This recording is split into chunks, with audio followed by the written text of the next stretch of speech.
MPLS Layer 3 VPN with a static routing between P and C. And also in this scenario, we are using iBGP mesh. The difference between this scenario and the previous scenario is that here we have 4 P routers, R1, R2, R3, and also R4, and we need iBGP mesh between these P routers. Let me to show you how we can configure this scenario. In this scenario, again, we have two customer A and also customer B.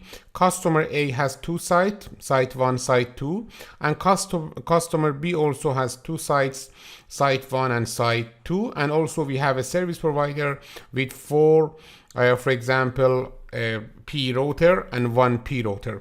R1, R2, R3, and R4 are P routers, and R1 is the P router or provider router. In this scenario, I'm going to configure again a static routing between the, for example, PEs and CE routers. And the difference of this scenario with the previous scenario is that because of iBGP split horizon rule of the BGP, we should configure iBGP mesh between R1 and, for example, R2, R3, and R4.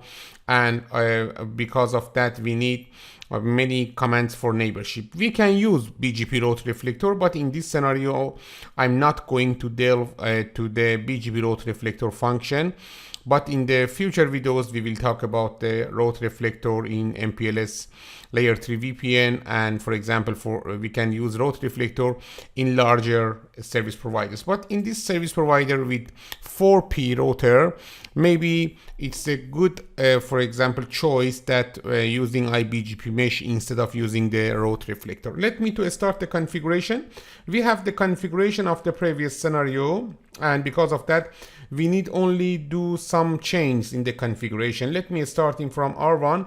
After doing some change, we can configure the, for example, other routers. We have one new router R9, and also we should change some values because here we have 4 routers, R1, R2, R3, and R4 as P routers.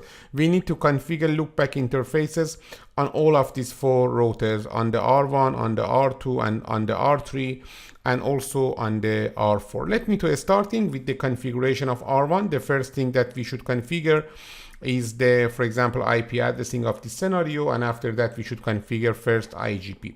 Starting from R1, this is R1 host name is R1, interface ETH00. This interface has IP address of 10.191 because it's a link between the, it's an interface in the link between router 1 and router 9 also. 10.191/24. And also I use IP OSPF network point because we need to configure OSPF on this scenario, such as the previous scenario. We have also one loopback 0 interface with the IP address of 192.168.2541/32. Let's configure the OSPF also. This is the configuration of OSPF. Router ID is 192.168.254.1. Then we should enable the OSPF on the, for example, ETH00, network 10.191, quad 0, area 0, and after that network 192.168.2541, quad 0, area 0. This is the configuration of R1.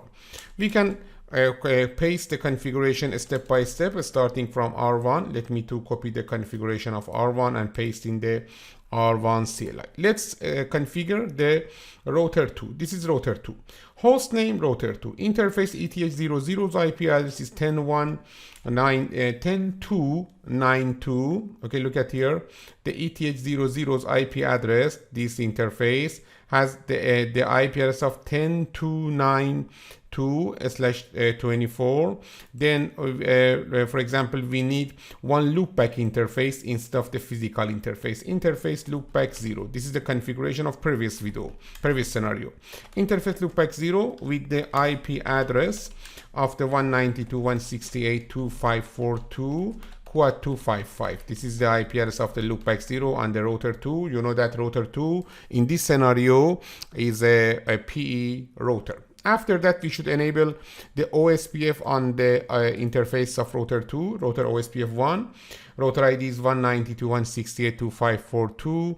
Then we should enable OSPF on the 10.292 2, and also on the 192.168.254, for example, 2. This is the configuration of OSPF on the router 2, and now we have an OSPF enabled interface on router 2, ETH00, and also loopback 0. Copy this configuration, pasting on the router 2 CLI. Very good. And after that, it's time of configuring the router 3. This is the router 3, other P router. Interface ETH00's IP address is 10.3.93/24, and also we have one loopback 0. Let me use the interface loopback 0 command. Then we should use IP address 192.168.254.3 as an IP address of the loopback 0. After that, router OSPF1, router ID is 192.168.254.3. Then we should enable OSPF on the ETH00 10.3.93.0 area 0. After that, we have another interface, loopback 0, network 192.168.254.3. That's it. This is the configuration of router 3. Let me copy the configuration. And after that, we can start the configuration of the router 4. The router 4 is another, for example, PE. This is the router 4. Interface ETH00's IP address is 10.4.94/24. We have also one loopback 0 on this router. Then we should enable OSPF on this router. Router ID is 192.168.254.4, and also we should enable the OSPF on the interface with the IP address of 10.4.94. And also we have network command, network 192.168.254.4. That's it. Let me copy the configuration and pasting on the R4 CLI. Very good. And finally, we have one new router. This is router 9. Let me configure this router.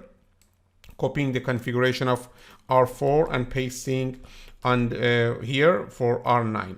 R9 host name is for example R9. We have 4 ETH interface, ETH00, ETH01, 02, and 03, and also we don't need loopback interfaces because this is a P router, not PE. ETH00, ETH01, 02, and finally 03. First, we should use ETH00, 01, 02, and 03 here. And then the IP address of 00 is 10.191, the IP address 10.199. Then the IP address of ETH01 is 10.2, okay, 99. And then the IP address of the ETH02 is 10.3, okay, 99. And finally, the IP address of the ETH03 is 10.4.99. That's it. This is the configuration of the IP address configuration of R9. Also, we need OSPF configuration. Router OSPF1, router ID is 192.168.254.9. Also, we should use the command network 10.199.0 area 0. Also, we have 3 other interfaces. Let me copy this statement. Again, network 10.299, 10.399, and finally 10.499. That's it. Let me copy this configuration from R1 CLI. Look at here, copy, and pasting on the R9 CLI. The first thing that we should ensure of that is for example, connectivity between loopback interfaces in R1, R2, R3, and R4. For example, in R9, you can use the show IP OSPF neighbor command to ensuring that we have neighborship with router 2, router 3, router 4. Okay, look at here, router 1, router 2, router 3, and router 4. And after that, in R1, okay, we can check the connectivity between the loopback interfaces. For example, ping 192.168.254.2 with the source of loopback 0. It's okay. Again, ping to 192.168.254.3 with the source of loopback 0. We have connectivity. And finally, ping 192.168.254.4 with the source of loopback 0. Again, we have connectivity. Also, if you need, you can check the connectivity from router 2. From router 2, ping 192.168.254.3 with the source of loopback 0, and also, for example, dot 4 with the source of loopback 0, we have connectivity. Finally, from router 3, we can use ping 192.168.254 with the source of loopback 0, we have connectivity. This means that the OSPF